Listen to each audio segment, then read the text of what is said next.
নম্বর প্রশ্নটাতে দেওয়া আছে কি, আমরা লিখব কি দেওয়া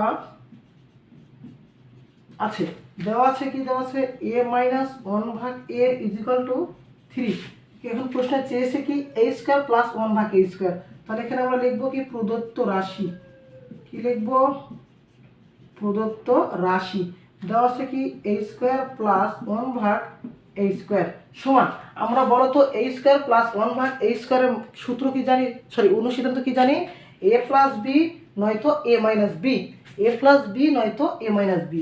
তাহলে এখন প্রশ্ন এখানে আমরা কি করব, a মাইনাস বি এরটা প্রয়োগ করব, a মাইনাস বি এরটা প্রয়োগ করব। কেন আমরা a মাইনাস বি এরটা করব, কারণ আমাদের প্রশ্নে a মাইনাস বিটা দেওয়া আছে।